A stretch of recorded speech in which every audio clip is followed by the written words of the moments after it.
We're designed to survive and thrive through gravity. We then emerged and evolved from the physics. As biological entities, we are a consequence of this planet.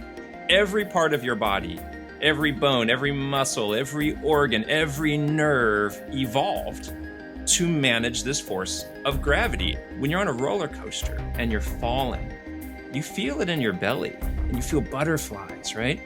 Well, you know who also feels that? People with anxiety. People often who feel metaphorically like they're falling down will get those feelings in their belly. When you fall in love, you get those feelings in your belly. It's a sign that there's a vulnerability psychologically. So this may sound all poetic, but it's very practical and has digital health implications, as we'll see.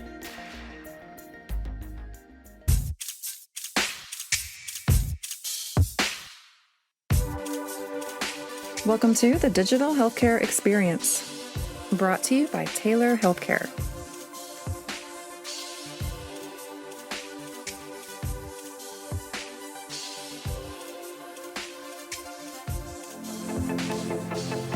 Subscribe now and stay on the forefront of the digital healthcare revolution. Hello and welcome to the Digital Healthcare Experience podcast presented by Taylor Healthcare. I'm your host, Chris Civit-Therese, and today I'm joined by Dr. Brennan Spiegel, physician, professor, and storyteller whose work lives at the intersection of science, technology, and what it means to be human. He directs health services research at Cedars-Sinai, where he holds the Gorich Chair in Digital Health Ethics. His research explores how emotion, physical experience, and the mind-body connection shape health, and how innovations like virtual reality and AI can support healing.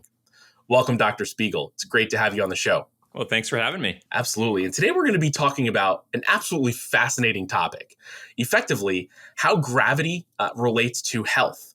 And I have to admit, sitting in Mr. Pickett's AP physics course many, many moons ago, I never thought that I'd be talking about gravity as a health variable. So let's start there. You've been pioneering a field called bio-gravitational medicine, a perspective unlike probably we've ever seen in the digital health space. So to set the stage, can you start by telling us about this framework in your research? Yeah, well, thanks for having me. And the fact that you took AP physics already means that you're way ahead. So this isn't, we're not doing rocket science here. You know, we all are born into this world of gravity, and it's something that we just take for granted. Every waking moment of our lives, we're spent, unless we're in space, and we could talk about space, we're on this earth that's pulling us down. And we are to gravity kind of like a fish is to water, right? A fish is designed to survive and thrive by moving through this buoyant aqueous world that it lives in. May not even know it's in water, but that's what it does. And we're designed to survive and thrive through gravity. And when you think about it that way, physics came first, and our biology and our psychology came second. We are literally a consequence of the physics of this planet. So this may sound all poetic, but it's very practical and has digital health implications, as we'll see. Every part of your body, every bone, every muscle, every organ, every nerve evolved to manage this force of gravity. And so when you think about it that way, our goal in life is to stand up and stay up as long as we can and as well as we can until inevitably we, at least physically, get pulled back to the ground where we came from.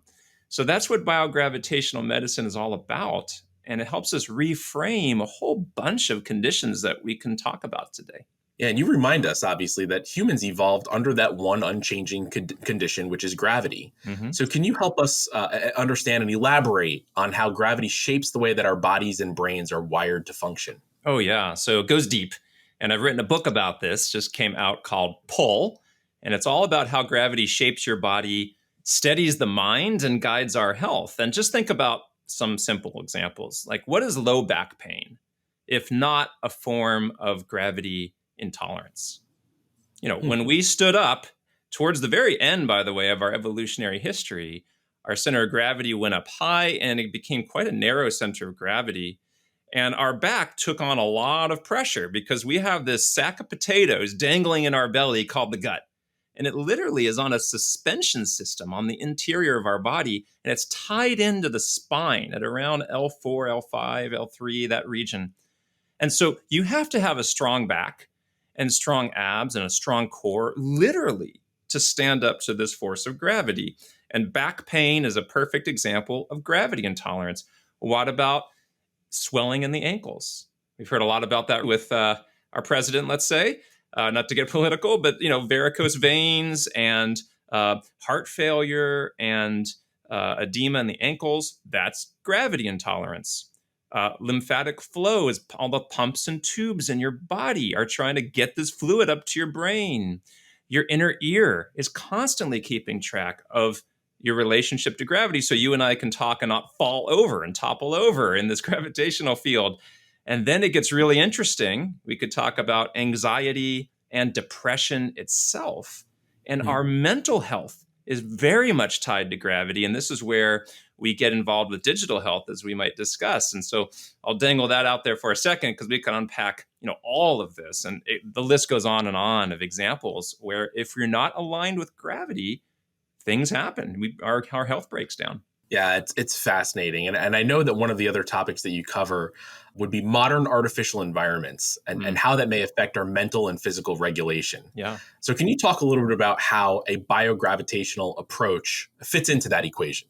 So we do a lot of research in my lab using virtual reality to help with pain and anxiety and depression and a variety of different health conditions. And most people, when they think of VR, they think of gaming console. They think about an entertainment platform for kids playing first-person shooter games or something like that. Right. But it turns out that what VR really does is it simulates worlds, and our minds will accept the world that we're given. And that's because we never evolved to live in two worlds at once. We accept the world that we see. And some even argue, right, kind of persuasively, that we're in a sort of simulation right now. Like this world we're in right now. I mean, you are photons on a screen to me right now. I assume you're real on the other end of this. So we can get philosophical about all this. But what we do know practically is that when we create really beautiful VR experiences and give them to people in a hospital, let's say, who are literally pinned down by gravity, lying in bed sores, blood clots, cardiovascular deconditioning. These are forms of gravity intolerance. We are not meant to lie down all the time. We're meant to get up and move. And then we put them in VR and we float them up into the clouds where they metaphorically, like literally elevate. We will see their stress hormone levels change, their heart rate variability change, their white blood cell count changes. And we've demonstrated this in some research, as have others. So we literally will take advantage of the elevation, the mood elevation that simulated worlds can provide to counteract this, what we call gravisceptive force, where the body literally is depressed. And I mean, if you think about depression, it's as if there's too much gravity on your body. You can't get out of bed. You're exhausted. Wow. You're looking down at your feet. Your shoulders are slumped over. You can't engage with the world. So one way to counteract that is to literally and metaphorically elevate your body and your mind, and VR can help do that. That is so fascinating because we always hear, people who have struggled with depression, talk about a heaviness and a weight. Yes. And you're arguing that effectively, and your research demonstrates that could be a metaphorical weight or it could very much be a physical weight in terms of the way that gravity can affect us. Quite literally. Incredible. And so there's a guy, a friend of mine, Lachlan Kent, who's a professor in Australia, who's created this whole theory called mental gravity. And his idea is, just like I said, this idea of depression is being down when we, have an explosion of serotonin in our brain, like with psychedelics, we feel high. Well, you use the term high because you literally feel like you're floating, like you're buoyant, like you're up. Just think of the idioms that we use in the English language and in all languages. You look up to the heavens. I'm feeling up. I'm feeling down. I'm down in the dumps. I'm depressed. Then there's this notion of falling. So when you're on a roller coaster and you're falling, you feel it in your belly, right? Your belly lights up and you feel butterflies, right? Well, you know who also feels that? People with anxiety, people with irritable bowel syndrome, a condition I see a lot of. People often who feel metaphorically like they're falling down will get those feelings in their belly. When you fall in love, you get those feelings in your belly. Right. It's a sign that there's a vulnerability psychologically. In a roller coaster, it's quite literal, right? We ride roller coasters because we're practicing our demise. We are not designed to survive a 20-story fall. We do it because it's exciting and we know we're safe. Some people with anxiety will not go on a roller coaster because they already feel those feelings. So Lachlan Kent describes this notion that anxiety is as if you are falling and you have this G-force accelerometer in your gut telling you you're falling. And depression is you've fallen, you've reached the bottom. And so it goes really deep. And there's really interesting neuroimaging studies that correlate where you feel gravity in your brain. And again, we can go in lots of directions with this stuff. So I'll stop there for the moment. It's incredibly fascinating. And I guess the other thing that I want to touch on here, you talk about something in your research called the reality paradox. And we'll link to that in the show notes. So if people are interested, they can go and find it and so on. But can you explain what it is first and then what it means for healthcare? Yeah. Wow. So if you think about where we are right now as we're talking to each other, we're both surrounded by drywall. We're both in artificially lit environments. There's a light shining in my face right now. There are fluorescent lights overhead. This bears no resemblance to anything that any of our ancestors saw for almost all of human history. So almost all of human history was mostly outdoors, in the wild, in the wilderness, engaging with the planet, with the land, and even with gravity. Think about what was right here where I am right now in Los Angeles 250 years ago, not 10,000 years ago. Just go back 2 generations, 3 generations. There's farmland. There were people working the land. They were fighting for their survival, hunting, right? Now we're sedentary. We are hunched over computers. We're not engaging with gravity, not engaging with the world. So this is not a new idea, but the reality paradox is this idea that we almost now have to start Trojan horsing in biophilia, which is love of life, love of the land, through technology, because technology surrounds us, especially our kids who are growing up in urban environments, especially. There's now an epidemic of biophobia. And what that means is that there are kids who are kind of afraid of nature, who don't want to go out camping, who are worried about the snakes and the bears and the bugs and all the things that can hurt them or infect them or maim them, right? Whereas when we grew up, we would just go out camping. A lot of us would. Right. And so as a long explanation for what the reality paradox is, but the idea is with virtual reality, what we've seen is the most impactful experiences are biophilic experiences. Where, like I said earlier, we take somebody and put them in a forest, put them on a lake, put them in some beautiful, majestic space. The body literally feels it. And people say how they just feel like a healing inside. Now, what would be better than that? Go out in a real reality, right? RR. Why do we need digital worlds? Well, we do, because we have patients in hospitals who literally can't get out. But we also have kids that are just in cities and schools and buildings. So what we need to do is take the very technologies that are overwhelming us in some negative ways and almost Trojan horse in a rekindled love of the world around us. That's the paradox, is we can use these technologies, if we use them correctly early in life, to hopefully reinstill a love of wanting to go back out into the world. And so that's what this new article that I've written is about, that I've been giving some thought to. So that's really interesting because, I guess when I approached this episode, I thought of, this space as potentially treatment oriented, where something is wrong with me and perhaps this is a way to kind of get myself back on track, if you will. But what you're describing is that the notion of looking at gravity and looking at these forces could also be preventative in a way. Is that fair? Oh, for sure. Very interesting. So we can be preventative in many ways. So on the physical side, Well, literally standing. Right now, I'm at a standing desk.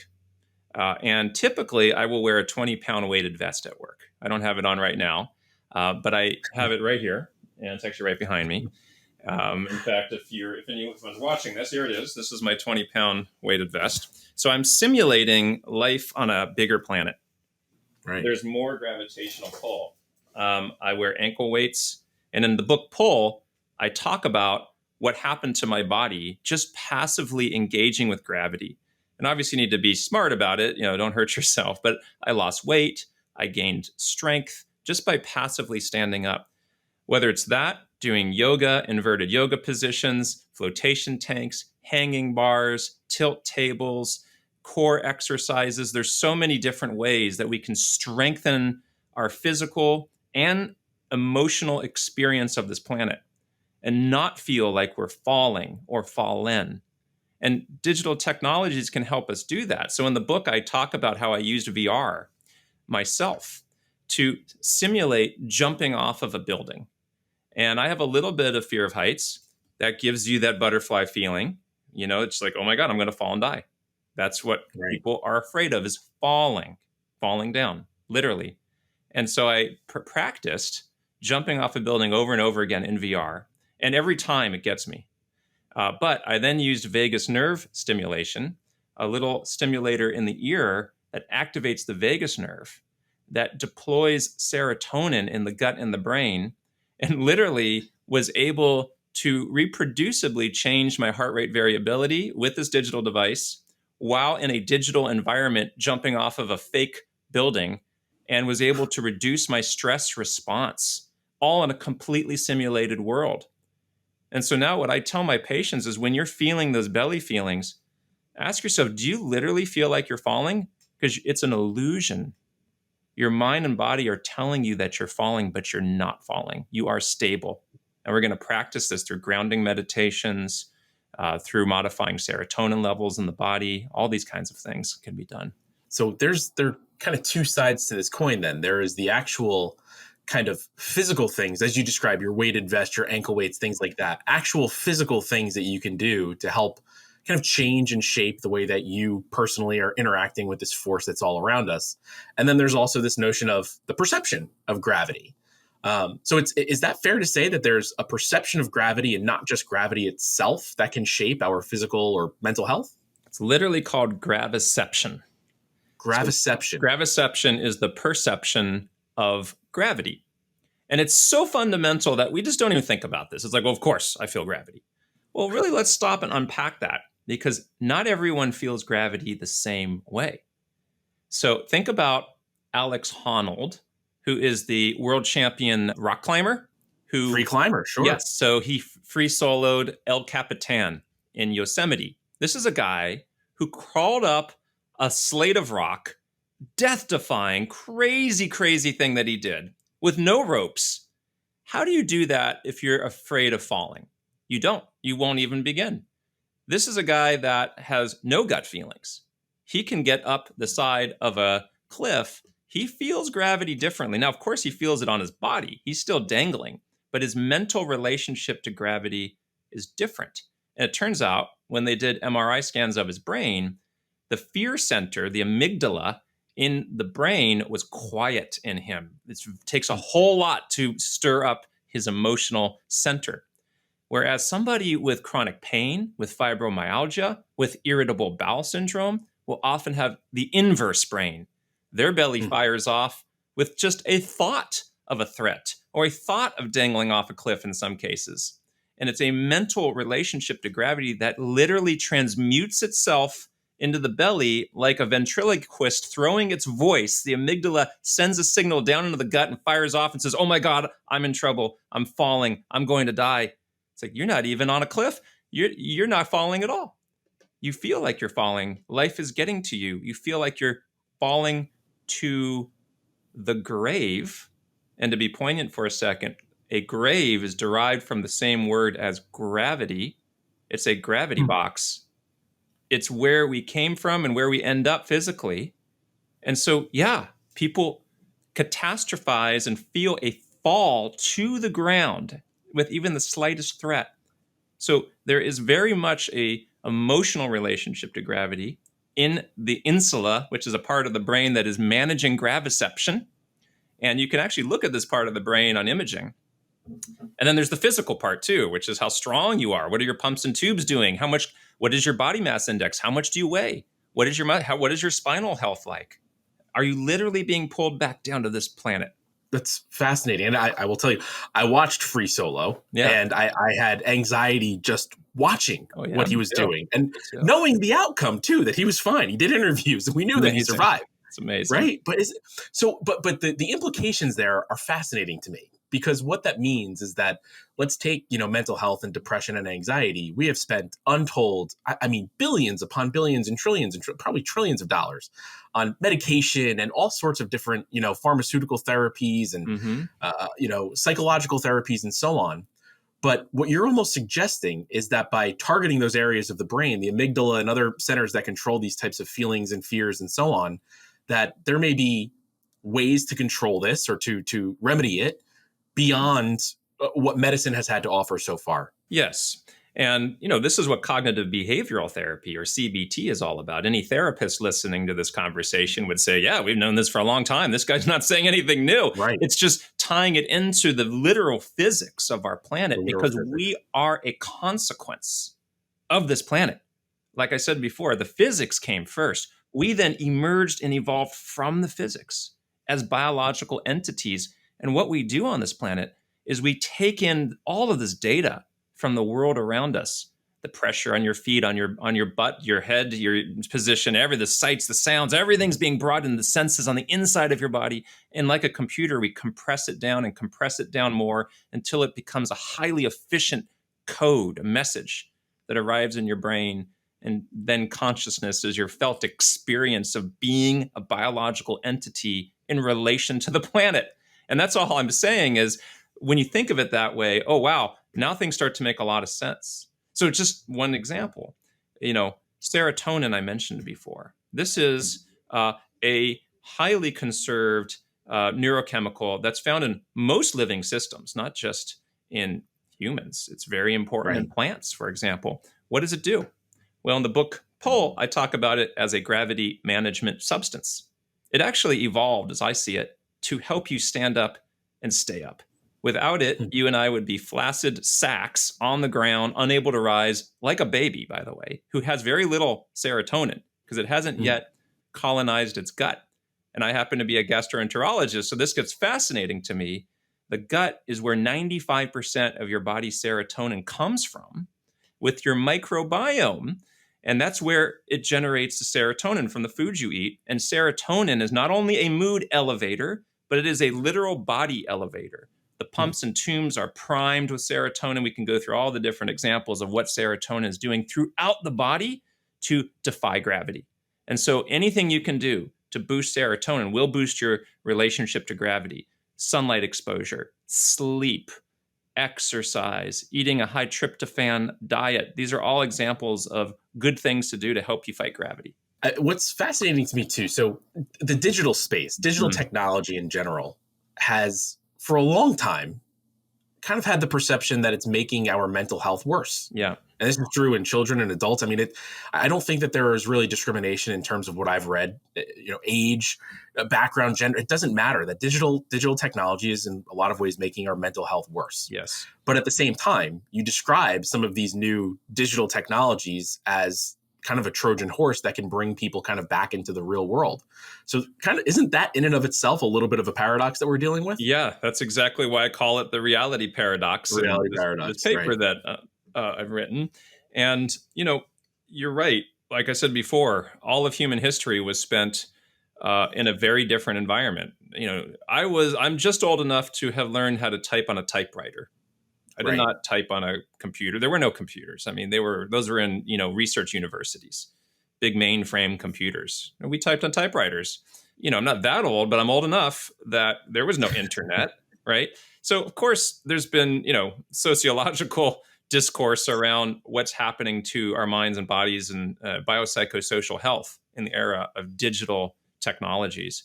And I am a technophiliac. I love technology, but I'm also a techno-skeptic. So I'm a technoskeptical technophiliac. So I run a research lab focused on technology, but I'm always trying to understand where is what I like to call the BI, not the AI, the blended intelligence. How do we blend the humanity and the wisdom of people with the pattern seeking abilities of technologies like AI, the ability, intelligence to find patterns that are meaningful to humans, but humans must be in the loop to interpret and integrate. And so what we're starting to see with AI now is a new form of blended intelligence that we have to really be watching in healthcare, because healthcare is really all about preserving consciousness. That's what we do. That's why it's such an important profession. We literally sustain consciousness for as long as we can and as well as we can in people. We want people to live and live well. And so it makes sense, if we're going to use technology for something, that's probably the most beneficent place that we can use digital technologies, is in sustaining consciousness as well and as long as we can. But we can't undermine consciousness at the same time by, undermining our human capabilities for connection and for love and for wisdom seeking and for poetry and for philosophizing. And so that's where I try to spend my time, is understanding through technologies like VR, how can we paradoxically use these technologies to enhance our human experience, not to detract. And it's a tough place to be in, because you can go wrong on either side very easily if you kind of misstep. Yeah, I think that's a great observation, and I'll get you out of here on this question before we wrap up. But I think about obviously the just sheer acceleration to more digital health tools, more apps, wearables. I've got my Apple Watch. And that's just the tip of the iceberg. I mean, so if I think about where digital health is going, are we thinking about the design in terms of our biological and gravitational origins? Like, do we have that in mind? Should we have that in mind? Where are we in terms of this space related to the research that you're doing? Yeah, so there's so many exciting opportunities to convert the simple ideas of biogravitational medicine into digital technologies. And so I mentioned Lachlan Kent before, and he's a neuroscientist in Australia who, as a reminder, had created this idea of mental gravity. So all of these things we talked about before about depression and anxiety, those are really his ideas, to be clear. Mm-hmm. But he is creating an app right now that is totally focused on translating these ideas of mental gravity into a health app. And I've gotten some early previews of it. I'm really excited about the work that he's doing and how he's thinking about translating this theory into very pragmatic digital tools to help people reinstill a new understanding of their relationship, body and mind, to the planet. Okay. And this sounds like woo science, but it's just basic physics, right? It's nothing spectacular about this. But those are the kinds of approaches that are so fundamental, so straightforward, and so interesting to patients and to people that I would love to see more ideation. And, anyone who's listening to this, who's interested in digital health, I have two books. One of them is called VRX, which is all about virtual reality and how we can think of it philosophically in the way we've been talking about. And the new one, Pull, is about biogravitational medicine. And I think any creative person who reads books like that, and others, can come up with really creative, exciting ways to achieve BI, blended intelligence between humans and computers. And that's where we're going. And in healthcare, we got to get it right. And so I hope that some of these ideas can serve as a blueprint for creative thinkers. I think that's fantastic. This has been just a great conversation, Dr. Spiegel. And I know we're almost out of time here, but if there's anything else you'd like to share that you're working on, that you're excited about, anything at all that you'd like to wrap up with, to share with the community. Oh, yeah. So I created a little online quiz that you can take. And I actually now have some of my patients do it in clinic. And it's a free little quiz. I happen to have a website. It's my name, Brennan Spiegel, MD. .com. Maybe we can put it in the show notes. And on there, there's a 16 in the show notes for sure. Yeah. So there's a 16 item questionnaire, and it'll tell you your gravitype. And so there are 8 different gravitypes, and it depends on your answers. So how long can you stand on one leg without toppling over? How easily can you stand up from a seated position? Do you get lightheaded really easily if you stand up? Do you get those butterflies on roller coasters? The things we've been talking about will tell you, and then it gives you a report of things you might think about. Of course, go talk to a doctor, but some health and wellness tips to help you think about how to reinstill a more healthy relationship with gravity. And in time, I bet those reports will have more digital tools tied to them as well. So I have VR in there right now, but so many other approaches we could take. This is just outstanding, and we will absolutely link to that in the show notes as well. Thank you so much for joining us today, Dr. Spiegel. This was just a real pleasure to have you on, and I hope you'll come back. And I could talk about this stuff for another hour, so I hope you'll come back and talk to us again. Hey, thanks so much. Absolutely. And thank you also to our listeners. If you enjoyed today's conversation, please like, share, and subscribe to help us keep growing the show. And if you'd like to learn a little bit more about Taylor Healthcare and the digital healthcare experience, you can go to taylor.com/digital-healthcare. That's our show for today. And until next time, this is Chris Civitaris wishing you health and good cheer. Take care. To learn more about Taylor Healthcare, please visit taylor.com/digital-healthcare. This podcast is for educational purposes only and is provided with the understanding that it does not constitute medical, legal, or financial advice or services. The Digital Healthcare Experience is produced by Naomi Schwimmer. Podcast music by Nicholas Bach. Modern healthcare runs on data, but what do you do when your core systems go down? Introducing iMed Health from Taylor Healthcare. Digital tools that minimize risk with proactive solutions for downtime events. Go to imedhealth.com to learn more. Find the link in the show notes.